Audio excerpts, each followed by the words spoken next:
Ooh, Otto chaps, I'm Magical Mike, and this is Scarlet's Funhouse. Or Scarlet's Playhouse. Whatever the hell this thing's called. This dungeon mini thing that you get after you do 5 of the invasions from this patch.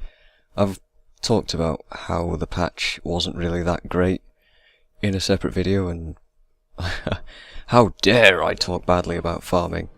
But we're just gonna do a quick rundown of one of the very few things that was good about this patch. So you can ignore all those mobs, and then we get into this part. You can fight all this stuff if you want to, and all the grenadiers back there in the lava if you want to as well, but you can just run past them. There's an achievement for saving Lord Farron, that sexy man. Why? That's on the internet now. Oh dear, I'm gonna regret that.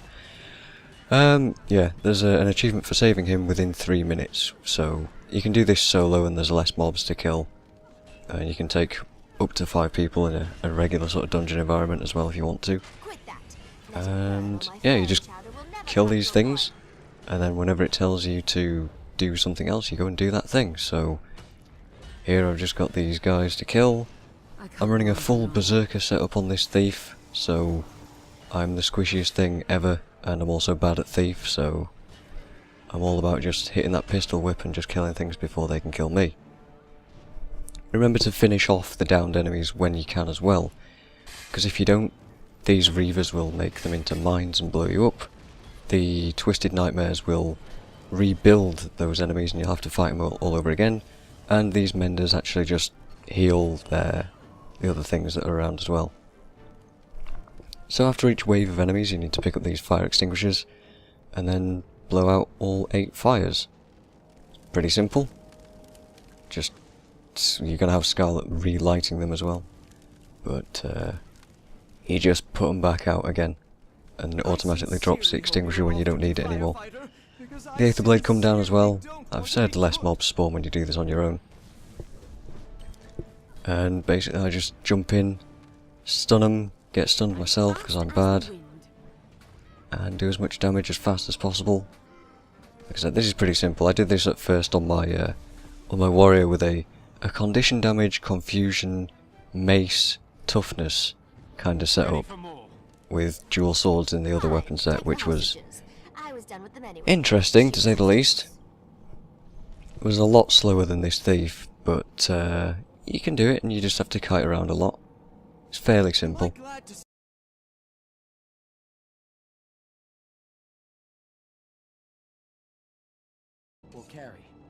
Anyway, yeah, I just say bring as much damage as you can, because this isn't that bad, actually. Yeah, the only defense that you really need is a bit of condition removal for these later on. For these fights a bit later on. For this section you can just completely ignore all of these mobs. I've got stealth, so I can get through here pretty easily. You'll see one of those groups back there barely patrols at all.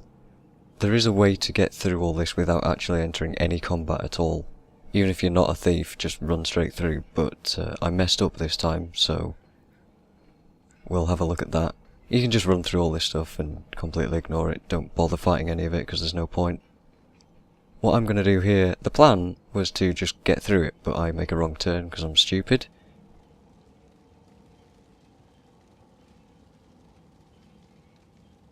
Right about here. Don't go this way. Nope, that's wrong. There's a mob coming back. Here I aggro these things and I hit my signet of agility and wonder why I didn't get stealthed. Yeah, that's because that skill doesn't stealth you. I just meant to hit Shadow Refuge. And then we're going to just run straight through all these mobs without really fighting any of them. And because I'm such a good thief, my stealth is going to wear out. I'm going to try and blind things. It did work a few times there, but then I died to 10 bleeds. Yep, but the mobs aren't there anymore, so they don't follow you, they lose aggro, and you can carry on. So this fight with Scarlet is a bit different. If you did the Aether Blade dungeon at all, you'll remember the whole cannonball stuff. You just have to lure it into the cannonballs and then just do some damage. If she doesn't get hit by a cannonball, you can't do any damage to her. All she's going to do is this torment attack, which doesn't do all that much to be honest, but bring some condition removal if you're worried about it. I'm using a sword, so I can just hit skill 2 twice to remove that. When I eventually remember that skill 2 does that, but Ah, here we go, yeah, I finally remember that I can do it. But it doesn't matter at this point, because she's pretty much dead. So just lure her into cannonball, she's got no defiant, so you can just perma-stun her in there if you've got pistol whip or something similar. And that's that fight very, very easily handled. Let's move on to the destroyer part. No destroyers here, but it is the destroyer area in the pavilion. You can, if you want, try and run through all the mobs, or you can just run around them. I don't really know why there's mobs even in here, to be honest. There's no point to it. You can just run around the back end of this area, up the ramp on top of this plateau, I guess you can call it. That's probably the wrong kind of terminology for that.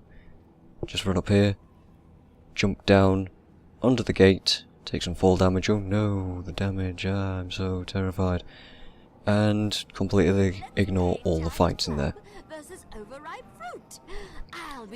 Next version of Scarlet, I'm preemptively changing smokescreen on because I thought she might be shooting out projectiles here. She's not. She does this one smack skill that if you've done the gauntlet at all, the very first enemy does that.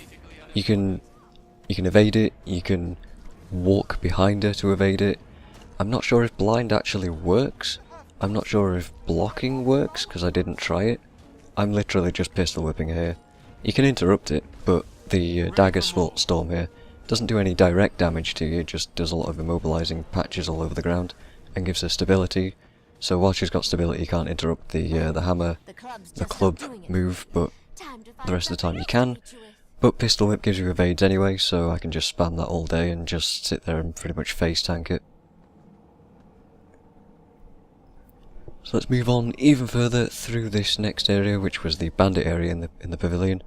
Up the ramp, past Lord Farron.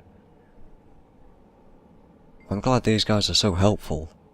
Thanks Brahman Rocks, you're being truly wonderfully helpful right now. Not really. Just move on to the final fight with Scarlet. And yes, this dungeon is remarkably easy, and I've said before, you can solo this too. It's very, very simple. This fight, also, fairly obvious what to do just by looking at it. There's a bunch of bombs everywhere. The bombs don't go off unless she triggers them to go off, and the only way she can trigger them to go off is by using a sort of teleport rifle jump sort of move towards you. And she also fires projectiles, so we've got the wall of reflection there, and I've got smokescreen. This move's the one you want to dodge. The radius on that thing is actually massive and puts a huge stack of torment on you, so you want to be wary about that. She also fires missiles which you can reflect and block with things like smokescreen and wall of reflection. If you treat your warrior to be able to reflect missiles while blocking, you can do a ton of damage to her like that. Again, she's completely vulnerable to damage until you get her to blow up on these bombs. So when she does this move, you want to dodge towards it, so you want to move away from it and then dodge towards it. Otherwise you're going to take a heap of damage and a stack of torment on top as well. You see here, I'm about to burn out, but oh jeez, that was lucky. It's lucky that I'm such a pro player and I can deal with that. That was sarcasm. Also does damage when she hits the bombs, so while she's got a little bit of health left, it's not actually going to save her, because she's going to blow up on this bomb. And there we go, done. Very simple dungeon, if you can even call it that. And that's it, there's a bit more story and blah blah blah to be had at the end here. But overall, that's it, that's the most interesting part of the patch if you ask me. And yeah, this bit wasn't bad. I think the invasions are kind of lame though, but let's not get back into that, because then there'll be another argument again and I don't want that. So, I've been Magical Mike, I hope this has helped at all, and we'll see you next time. Cheerio. Because shortly, very shortly, your life is going to be nothing but tears. See you soon!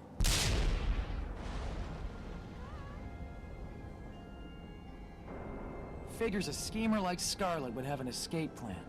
Still, we put her to flight, and that's a win in my book. Wait, that lunatic is still on the loose? That's not good. Not for Divinity's Reach, or the Queen, or anyone, really. Speaking of royalty, did the Queen notice how brave I was right before I got captured? I'm looking for an upside here. You're alive and intact, my lord. That's more of an upside than most of her victims got. Savor the little things. Still, she doesn't strike me as the kind to forgive and forget. More like the kind to begrudge and bedevil. True, but that just means we stay prepared for anything. How do you prepare for wild-eyed, tooth-gnashing lunacy? By definition, it's unpredictable. A word, Countess?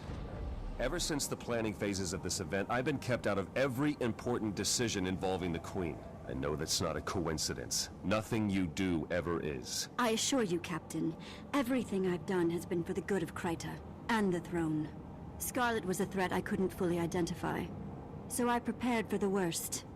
And my preparations proved very effective. The only problem here is that you take things too personally when Jenna's involved. I will never apologize for my dedication to the Queen.